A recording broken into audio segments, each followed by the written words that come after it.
Sinon, les syndicats et la population doivent s'unir pour contrer cette division que M. Charest veut faire contre la population québécoise. Parce que M. Charest, il oublie qu'il est là pour la population, il est au service de la population, et non c'est la population qui est à son service. Je crois que le gouvernement Charest, il veut passer des lois, et puis un peu comme une dictature. Si on parle du Code du travail, si on parle de la sous-traitance, on s'est rendu compte souvent que la sous-traitance, là, ça coûtait pas moins cher à l'employeur.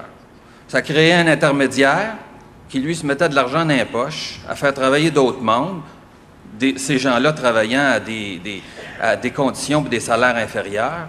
Mais en bout de ligne, économiquement, en tout cas pour ce qui est du monde, des travailleurs, ça ne règle rien. Ça ne crée pas d'emploi. Ça fait juste en faire perdre avec des bonnes conditions, puis en créer des nouveaux, à peu près le même nombre, avec des conditions inférieures. La preuve aussi que le message de l'électorat n'était pas si clair que ça à ce niveau-là, c'est qu'au sein même du Parti libéral, à l'heure actuelle, ça commence à ruer des brancards aussi. Il y a un certain nombre de députés et même un certain nombre de ministres qui se sentent de plus en plus gênés, de plus en plus mal à l'aise. Puis j'espère que dans nos actions, on va faire en sorte, en leur téléphonant, en allant les voir dans leur bureau de comté, qu'ils vont se sentir de plus en plus mal à l'aise puis qu'ils vont se réveiller au moins un petit peu à ce niveau-là. Il y a donc eu des messages partiels qui ont été véhiculés par le Parti libéral pendant la campagne. À un moment donné, ils ont sorti Claude Ryan, ils ont dit « Écrivez-nous un document, M. Ryan, qui montre que les valeurs libérales, c'est des valeurs de justice sociale. » Mon Claude Ryan, il a écrit un texte. Le Parti libéral a toujours prôné les valeurs de justice sociale. Et là, ils ont fait des grosses conférences de presse pour dire « Regardez, nous, le Parti libéral, on n'est pas l'ADQ, là. On a des valeurs de justice sociale. » Et c'est ça qui a été mis de l'avant par le Parti libéral pendant la campagne. Et je pense que c'est là-dessus qu'on a jugé. En comparant avec l'ADQ, on dit « Hey, l'ADQ, ouh! » On dit « Le Parti libéral, bien là, Claude Ryan nous rassure. » J'ai entendu des prix, moi. J'aimerais ça que quelqu'un me dise d'où ce qui vient, cet argument-là. Je l'ai entendu à la radio. Okay. Nous traiter de syndicaleux. Ça aurait pu être syndicaleux. J'ai peut-être mal compris. Mais il a dit syndicaleux à plusieurs reprises en disant que si les syndicaleux, ils pensent qu'ils sont les défenseurs de la pauvreté, qui se réveillent. Il a dit 3 fois à radio, c'était pour ou contre la réingénierie de l'État, là, à l'émission du midi à C'est cassé, puis j'ai dit des prix. J'ai entendu dire que c'est un gars de Limoilou, en tout cas, mais c'est qui ce gars-là, d'où ce qui vient? La seule chose, j'étais content, je me suis dit qu'en nous traitant en nous écœurant, en nous bavant, il va peut-être nous réveiller parce que peut-être qu'on dort depuis une couple d'années. Fait que j'aimerais ça juste savoir d'où ce qui vient, ce gars-là, des prix. Le ministre du Travail. C'est le ministre du Travail, oui. On ne sait pas grand-chose à son sujet parce que ça fait des années qu'il est député justement d'un quartier de Québec là, qui s'appelle Limoilou. C'est un gars qui était député backbencher depuis toujours, depuis de nombreuses années, dans des gouvernements libéraux ou dans l'opposition. C'est quelqu'un qu'on n'entendait jamais parler. Dont personne parmi les journalistes politiques se rappelle qui ait défendu le moindre dossier pendant qu'il était député, sauf peut-être des dossiers locaux, là, évidemment, comme toi, député. C'est quelqu'un qui avait rarement pris la parole sur des grands dossiers de relations de travail ou même les autres. Pourquoi lui a été choisi pour être ministre du Travail? Bien, je pense que c'est parce que c'est quelqu'un qui attend que le bureau du premier ministre lui dise quoi dire et qui accepte de jouer ce rôle-là, un peu comme Don Boudria au fédéral sous Jean Chrétien. Il faut qu'on apprenne aussi à écouter un autre discours que celui qui nous est présenté. Actuellement, nos médias d'information, je parle pas des compagnies, je parle des journalistes. Ils sont cheap, pas à peu près, de ne pas compter les vraies choses ou ils ont peur, comme nous autres, de parler leur job. Ils sont pas capables d'écrire les vraies choses puis de défendre les vrais enjeux sans se faire planter.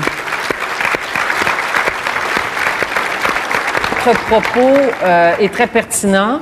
Vous avoir connu avant, je vous aurais peut-être invité à notre congrès la fin de semaine dernière à la Fédération professionnelle des journalistes, qui, au-delà des syndicats et des entreprises, se préoccupe de la liberté de presse et se préoccupe surtout de ce qui se passe en ce moment, des pressions économiques énormes qui pèsent sur nos entreprises de presse, sur un niveau de concentration de presse tellement élevé, même en 81.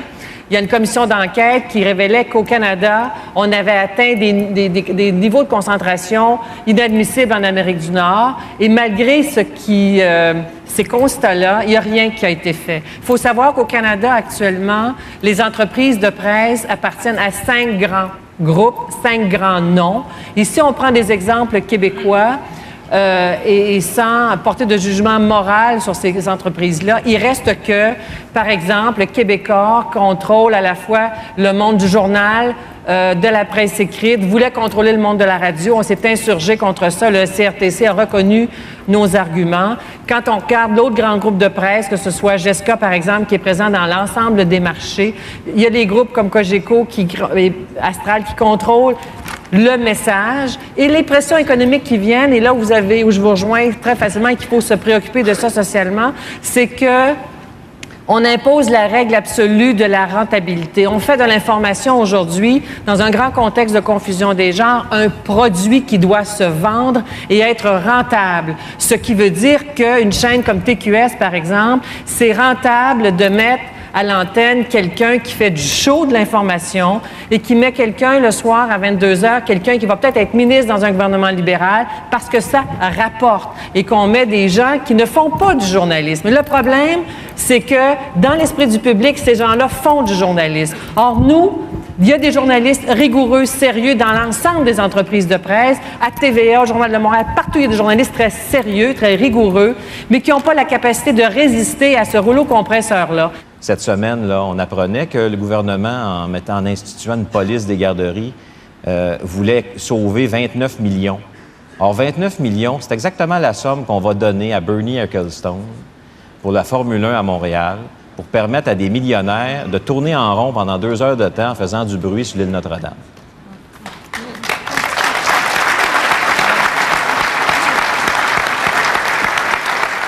C'est vrai qu'il y a un impact économique avec le Grand Prix. Hein? Le ministre Fournier nous a garoché quelques chiffres là, pour nous dire que, dans le fond, on sortait gagnant de ça. Là. C'est vrai qu'il y a un impact économique, que ça fait rouler l'économie. Mais ce qu'on oublie souvent, c'est la valeur économique des investissements sociaux qu'on fait. Mettre de l'argent dans un réseau de services de garde préscolaire, c'est prouvé dans toutes les études qui ont été faites à travers le monde que ça aide les enfants à réussir à l'école ensuite. Ce qu'on fait comme dépenses sociales dans les garderies, dans l'éducation, dans les CLSC, dans les centres locaux de développement qui existent dans les régions puis que le gouvernement veut abolir là, pour donner tout l'argent aux maires des municipalités qui sont tous libéraux, eh bien, ces investissements-là, ça permet... c'est une façon d'investir dans l'être humain, dans les personnes qui vont faire le Québec de demain. Et ça va nous rapporter plus tard en matière économique, quand nos jeunes qui aujourd'hui rentrent à la garderie puis ensuite vont fréquenter l'école, vont être en mesure, quand ils vont être adultes, de créer des entreprises, de se regrouper, d'avoir de l'initiative, de créer des choses, d'avoir un esprit d'innovation. Les dépenses sociales qu'on fait, le gouvernement actuel les considère comme des dépenses, alors qu'il devrait les considérer comme des investissements dans notre avenir. Et quand on entend le gouvernement actuel dire qu'il faut qu'on baisse les impôts parce qu'on en paye plus qu'en Ontario, sur les chiffres qu'il choisit, évidemment, c'est vrai. Alors, quand on équilibre, quand on additionne les impôts payés au niveau provincial, les taxes payées au niveau municipal, les tarifs d'électricité puis un certain nombre d'autres tarifs de ce genre-là, c'est pas vrai qu'on paye plus cher qu'en Ontario. On est des experts dans notre domaine.